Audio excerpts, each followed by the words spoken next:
அஸ்ஸலாமு அலைக்கும். இன்னைக்கு நம்ம எப்படி கறி சேமியா செய்யறதுன்னு பார்க்கலாம். அதுக்கு ஒரு சட்டியில 200 கிராம் அளவுக்கு நம்ம மட்டனை சின்ன சின்னதாக வெட்டி வச்சுக்கலாம்.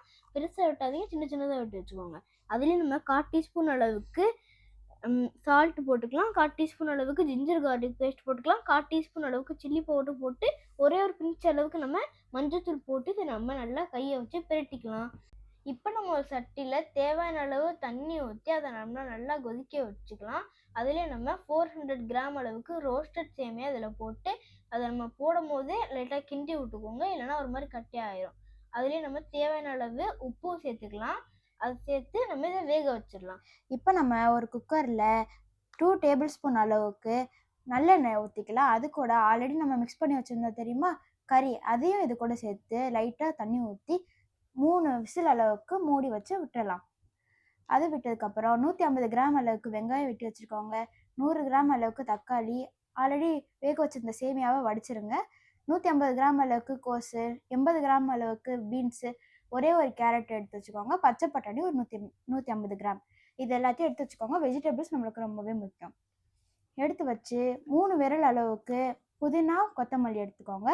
அடுத்து ஒரு சட்டியில் 3 டேபிள் ஸ்பூன் அளவுக்கு நல்லெண்ணெய் விட்டு அது கூட நம்ம ஒரே ஒரு பட்டை போட்டுக்கலாம். நல்லா அது அரோமா கொடுக்கும்.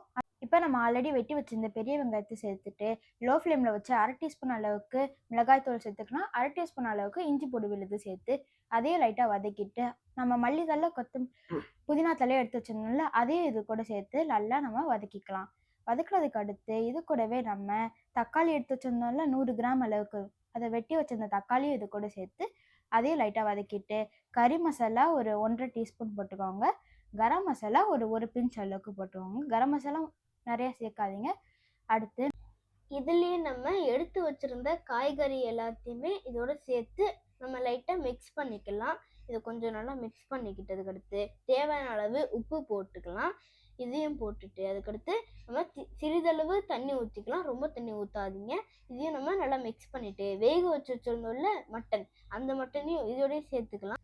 இப்போ நம்ம 5 to 7 மினிட்ஸ் அளவுக்கு நம்ம இதை நல்லா காய்கறி வேக விட்டதுக்கு அடுத்து நம்ம ஏற்கனவே வேக வச்சுருந்தோம்ல சேமியா, அதையும் இது கூடயே கொட்டி நம்ம லைட்டாக மிக்ஸ் பண்ணிக்கலாம். இது 1 to 2 மினிட்ஸில் நம்மளுக்கு ரெடி ஆயிரும்.